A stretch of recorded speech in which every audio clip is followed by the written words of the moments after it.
Hello everybody and welcome back to my channel. I am Sam and today I would like to show you what's in my yarn stash.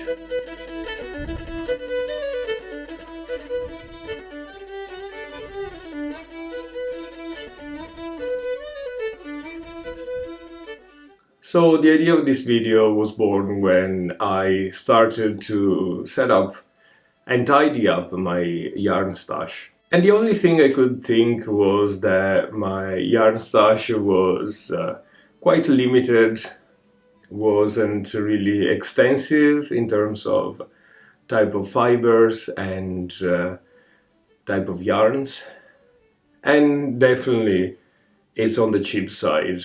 So being very disappointed with my own stash, I started thinking what type of stash would I like, or how would I improve what I already have? And actually, I came to realize that I really wouldn't change what I have. The stash is not big because I really tend to buy yarn that I can knit up in the foreseeable future. I don't tend to stash away too much yarn, to be honest, which is good. Doesn't give me any anxiety of any sort and doesn't take much space.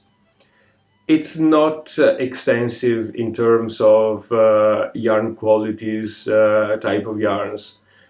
This because I came to realize that my stash is quite utilitarian. So I really tend to stash up the yarn that I am going to use and that I'm sure I'm going to wear. There's no point for me to buy yarn that I never will knit up, that I don't like to knit with, and that I wouldn't wear. And then the fact that it's a cheap stash, you will see a lot of drops, for example. Well, I tend to be quite mindful of my expenses in terms of hobbies, and this for me is just a hobby. And if you see from the other side, it can be seen as affordable rather than cheap. So it's a good plus. And as well, consider that I'm living in Ireland and it's quite difficult to get a hang on yarn, very expensive yarns and all those fancy fibers that you see on other podcasts. So without any further ado, I am going to go through my stash and we'll have a chat. So if you're interested in seeing exactly what's in my stash and the quantities, check out my Ravelry stash page. I just updated it with the very last quantities and should be, at least for a few weeks, very updated. So the way I organize my yarns is generally by weight and by fiber quantities. Although everything will go into this big trunk here and won't really be organized. But I always check my Ravelry stash page when I'm working on a project so that I know the amount of yarn that I have and the types as well. The first victim is, of course, some Shetland wool.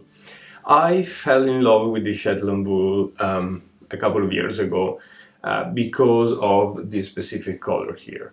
This is Jameson of Shetland and the colorway is Mimosa, which is an extraordinarily bright yellow. I knitted up the So Basic sweater by Max the Knitter, Max's here, and it didn't really work out. The yarn is quite rustic. I couldn't keep gauge. You will see this is a silver lining through my yarn choices. So I ended up unraveling the jumper and balling it up. So I will find a project for this one.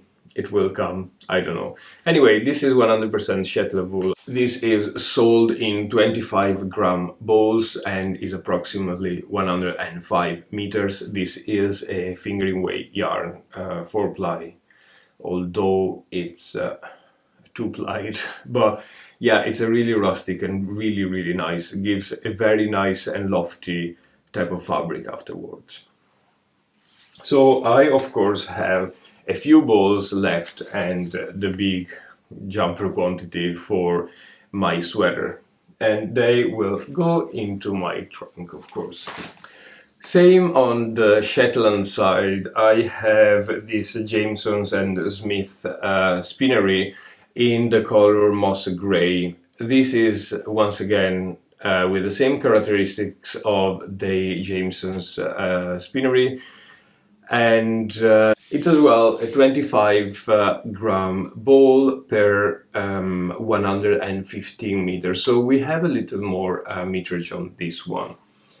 The Shetland wool, it's consistent in price for about 4 to 6 euro a ball, which isn't a massive amount of money, but I still can't understand why I spent all this money on wool that I was just falling in love with the color. But anyway, the green one, I got only 2 balls, and this came for a project of making my own reversible mittens, and you can find, of course, the pattern in my Ravelry shop.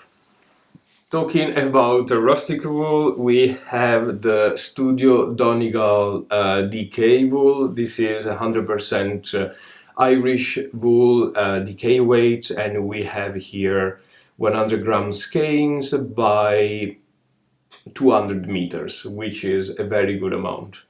I have a jumper quantity of this grayish color, and this was born as well as a sweater. I bought this yarn to knit up the anchor sweater by Petite Knit, but of course the yarn being very rustic and rough didn't allow me to keep a gauge all throughout the jumper, so I ended up unraveling it, and currently I'm using this DK yarn. For a crochet project, I'm crocheting the raised waffle throw or blanket, and yeah, it's very nice to crochet with. It's less rough on the hook. On the same company, we have Studio Donegal Darny. Once again, 100% wool, but this time we have a fingerway yarn. This is quite rustic as well, but I can tell that it is so much softer than the DK yarn. And I got here 4 balls of this lovely kind of a rust color, burnt umber color type of thing, and 1 skein in Prussian blue. This is about 100 gram by 410 meters, so a lot of yarn.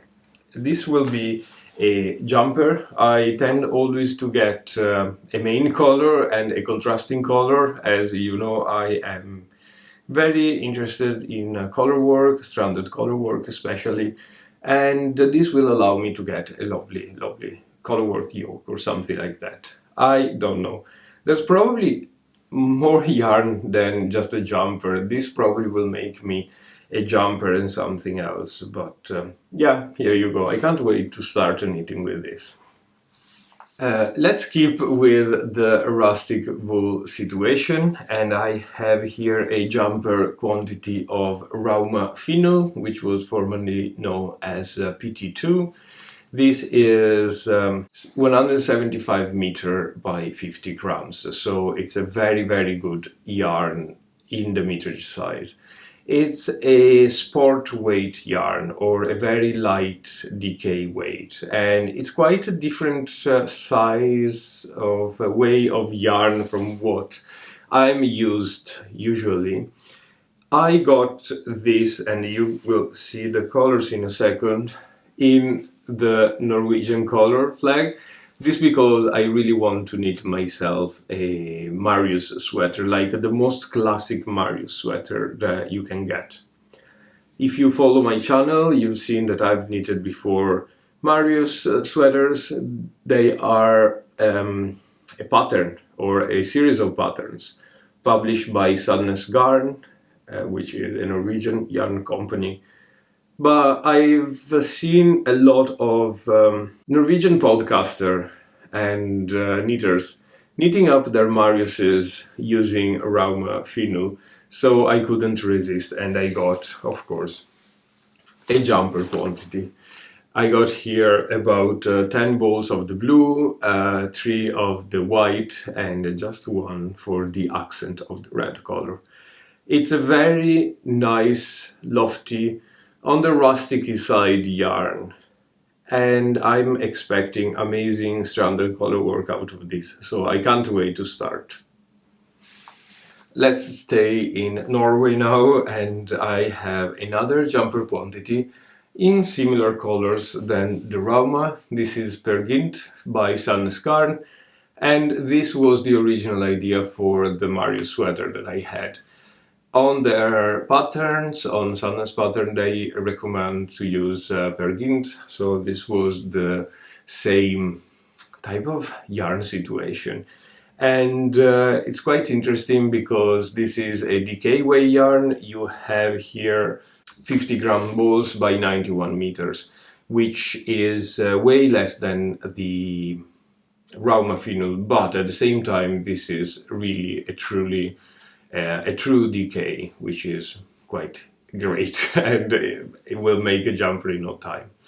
Both the Per Gynt and the Final were about 6 to 7 euro a ball. I got them from a French shop, as they are not available in Ireland, and you can't really buy from the UK anymore here in Europe. So I got a jumper quantity of this, so 11 balls of the blue, 2 balls of the white, and just 1 for the accent of the red. And I will go into my trunk here. Keeping with the Per Gynt theme, we have another jumper quantity of this beautiful gold color. This is the same yarn, around 6 to 7 euro a ball, and same meterage as well. I got a jumper quantity of this yarn thinking of making a nice and plain, kind of warmish, autumnally type of sweater. Thinking back though, I don't have anything in my wardrobe that is this color. So it can be a good thing, but as well can be a very mad thing. I should probably have gotten a contrasting color to do some color work. But as soon as I can find a nice plain pattern that works well with this color, I am going to knit it up. And yeah, they're going back into my trunk here. And now we can jump into, and I'm looking here because all my wool is on the floor. We get into the drops situation, because it's actually a situation. I have a lot of drops. I found that it's easily available in Ireland. Very, very easy. It's everywhere. It's very cheap, and they get you at least the natural fibers there. You would probably spend a lot of money if you were looking into other type of yarns. The point is that the company Drops apparently doesn't give any information about their yarns origin, where they come from, how they treat their animals. So if you decide to buy Drops, always pick a little bit of a grain of salt with that. But I can't recommend it enough. It's a very good yarn. Once again, it's really affordable. You can get a huge variety of fibers, colors, and you can find it anywhere. So let's get started with my favorite. I have about a random jumper quantity of a mix of grays. This is the Lima from Drops, and this is a 75% wool and 25% alpaca. They come in 50 grams balls, which are 100 meters each. It's quite an interesting yarn. It's a DK weight, works really well. The small amount of alpaca in the yarn gives a lot of drapiness, so when you knit up, your garment will be really fluffy, drapey, will of course work well with your body shape, and I love it so much. That's why I bought a jumper quantity in a mix of grays. This will allow me to get definitely a quite interesting color work, probably something traditional. that is not really standing out too much. If you see, the shades are quite close to each other, you can't really see a massive difference. But I really love this game of grays. And yeah, what else? They are about €3 balls, which is nothing.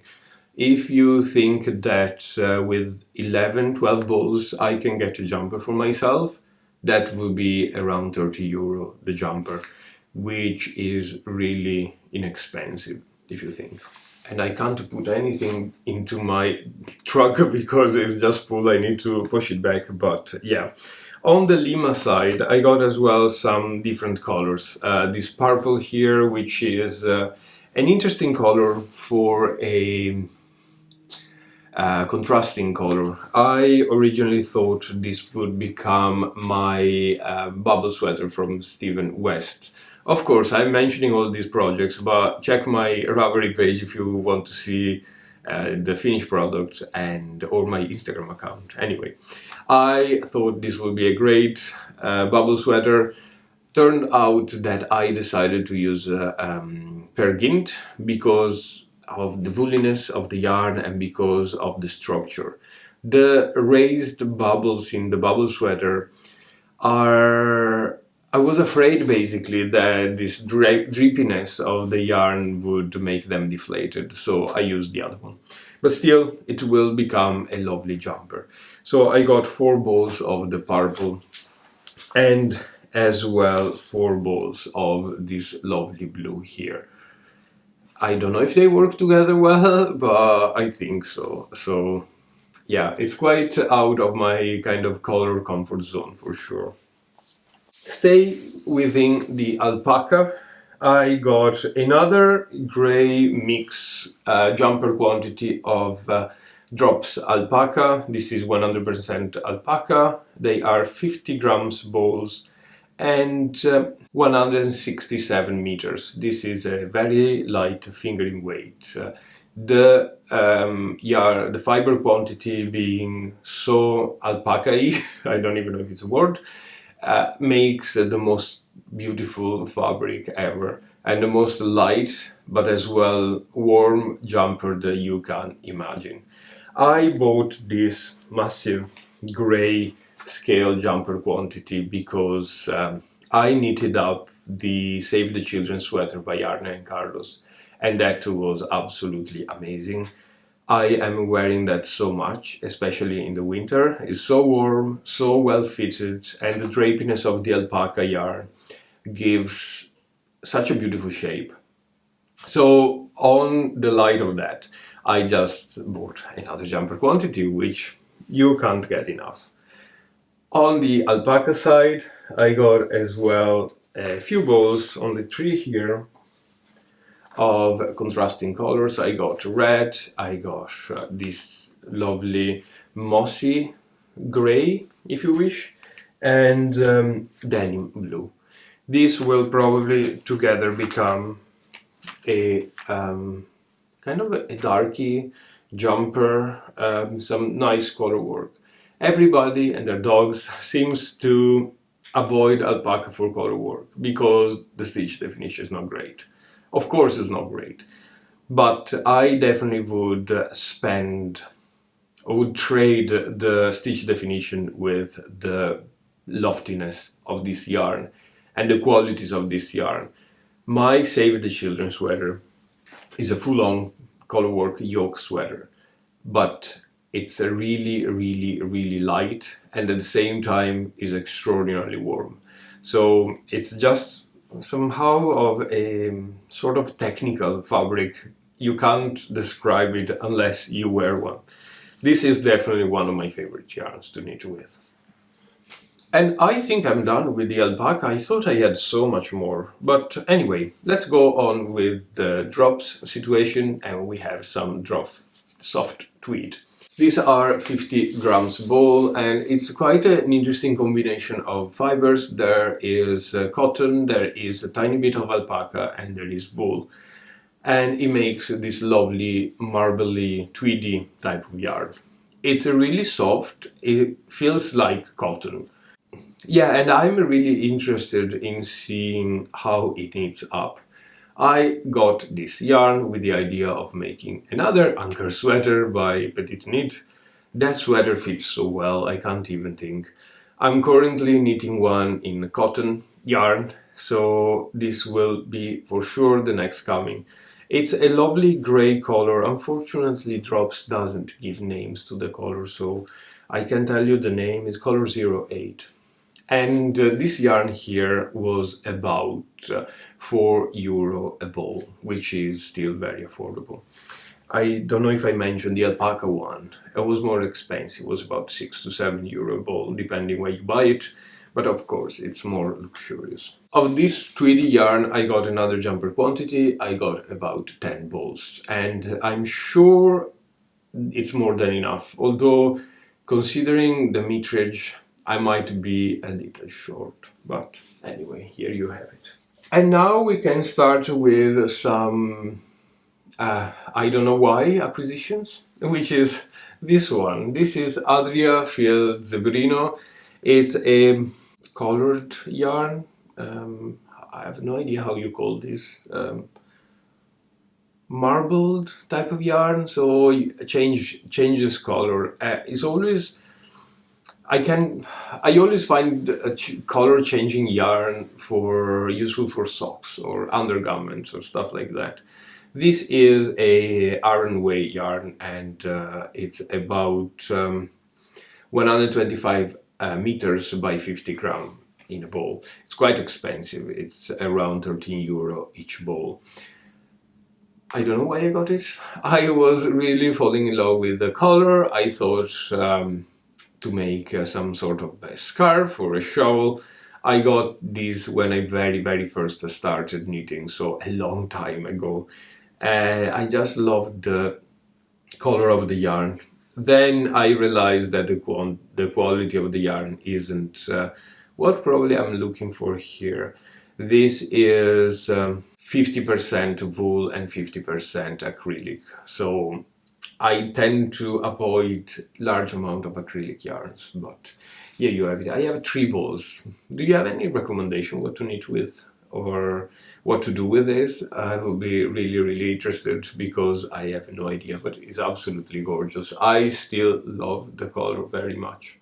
In the same trend of I don't know why I bought this yarn, I got a jumper quantity of a Cascade 220 Superwash. This is about 100 gram balls by 200 meters. This is a decay yarn, superwash wool, 100% superwash wool, very popular, very famous. I got this in an international website and the balls cost me around €4 each, which is great value for this yarn. I got 8 balls of the blue one and just a couple of the purple one. I don't know why I bought this. This used to be the first idea of my bubble sweater. I knitted up with a gray and a purple color. I washed it and the sweater was completely destroyed, although it's a superwash. So in the rage of destroying a sweater after washing, I went on the website and I bought another jumper quantity. Thinking back, I probably wouldn't have, because I didn't like the fabric that this yarn creates. And I destroyed the jumper, so I am probably going to be very careful next time I wash something that is made out of superwash. I didn't like the fabric because, of course, being superwash, it grew immensely and the jumper became huge, although I got perfect gauge and everything you want to have when you need a jumper. So I'm quite disappointed that this jumper quantity is in my stash right now, but you know what you can do. They are lovely colors though, they are really beautiful. Eventually this will become a jumper, but I probably need to get a little bit more familiar with superwash wool.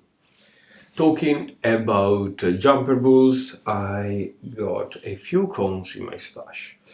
These are a variety of cones from Holst and J.C. Rennie and Woolenitz.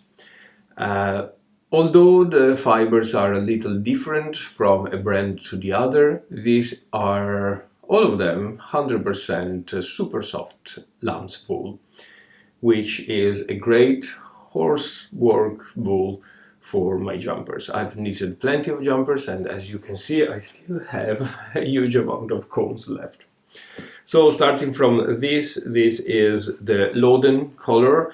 It's like a very dark grey color from J.C. Rennie. It's extraordinarily beautiful. I have no idea about the meterage here or the weight. I think the cones are about 500 grams each, and you have at least 3 jumpers out of each cone. I tend to knit them with a single strand of yarn, so a fingering weight type of situation. But I know that plenty of knitters use this held double or with a strand of mohair to make a loftier fabric. So yeah, this is the Loden one. This is the Ecru from Holst. And then we have a beautiful gold color and an orange color, and of course a grayish color from Woolenitz. Woolenitz is sensibly more soft than Holst or J.C. Rennie. The price varies quite a bit. I found that as a European living in the European Union, the most convenient for me is definitely Holst. It's around €25 per bowl plus shipping per bowl per cone plus shipping, of course. Woolenitz is cheaper on the website type of situation, so you buy a cone for about 18 British pounds, which is around €20, but if you live in Europe, you get charged, of course, import and shipping, and it's an extortion. So going back, I wouldn't really buy this yarn because it's just too expensive. Although I have it now in my stash and I don't mind, I cannot wait to knit up something with this yarn. I had other cones, but they are currently attached to works in progress. I have a grey, a light blue and a Prussian blue from the different Holst and Woolenitz. So yeah, so much yarn. From the grey cone, if you've seen my previous podcast, I've already knitted quite a bit, and I got 3 jumpers out of this, and one is still in progress, and I probably will have another jumper quantity, which is absolutely great. So a lot of wool. We are now done with the garment type of fabric, and I have a huge box, well, it's not huge, but it's a box of sock yarn. As you know, I am kind of endeavoring myself into creating sock patterns, especially a collection related to the buildings of the Grand Canal in Venice and Venetian artworks. It's just a little collection. So I like to experiment with different type of sock yarns, colors and stuff like that. If you've seen, my stash is really grey and blue, heavy. But in the sock yarn situation, we have plenty of colors here. As sock yarn goes, I have a few different brands. Of course, the Fable by Drops, which is 75-25%, 75 of course wool and 25% nylon. This is a fingery sock yarn, 50 grams by 205 meters. It's great, cost me about €3, which is really cheap. Is not my favorite yarn though. It's really easy to find and really easy to knit up, but the fabric that you get is not really great. Doesn't grow, doesn't become lofty. It's a little bit of a cheapish type of fabric, but I have a few because it's great for contrasting color. So I got red, I got white, another shade of red, and probably there's more around here, but yeah. The second yarn that I have is this Silver Moon yarn, again 75-25. Actually, I'm saying a lying. This is 100% of merino wool. It's a high twist sock yarn from a hand dyer here in Ireland, in Dublin actually. And I got this as a present, so I didn't buy it. I have two balls, they are somewhere here, two skeins. I am extraordinarily afraid to use it. This because it's super luxurious and the color is a little bit intimidating. So yeah, but probably we'll get through this as well. Going on with the sock yarn, we have some opal. Opal is a very common sock yarn, 225 meters by 100 grams, 75-25 once again, and I had a few colors here, this very kind of minty color, as well as Prussian blue and a purple. These are great for Colorwork, and I really like this yarn, and the fact that they come in big giant 100-gram balls makes all the difference. You can really make a lot of socks out of this. And then finally our last victim here is another sock yarn, this time from Regia. This is just the Regia 4-ply sock yarn. This is about 205 meters by 50 grams, and I got a couple of balls here. Again, I got this in a international website, Lovecraft, if I'm right, and they were €4 a ball, so really easy to come by and really affordable as well. This is becoming very fast my favorite sock yarn, because it's a little bit on the rustic side, although it's of course 25-75 and is machine washable. But this really gives the best fabric ever for a sock yarn. So here you go, I definitely will get more of this Regia sock yarn. I am really sorry I am not able to give you any pretty footage of my stash, as it's currently staying both in this trunk here and in boxes like this one. I know that other podcasters have very pretty, very well laid out stashes, but yeah, this is what you get when you live in an apartment in a capital city. So I really hope you enjoyed this video. Of course, this wasn't a sponsorship or a video to enable anybody to buy yarn or to show off my stash. As I mentioned, it is not as extensive, it's not as big, and it's definitely on the cheap side. But I think this probably will give people an idea of a common stash of a knitter, kind of on a budget or on a self-imposed budget. And what I would like is to take off a little bit the pressure from having a massive, hand-dyed, super expensive, super luxurious stash. Nothing to take off that, but if you're a knitter and you can't afford super expensive yarn, you don't want super expensive yarn, you know, you can do that anyway. And I'm really happy that I at least can do that. Once again, if you're interested in seeing my original patterns, they are for sale or for free in my Ravelry web shop. And as well, you can find me on Instagram, Facebook, Twitter. Look out for Irish Farm Art. And I hopefully see you very soon. Bye bye.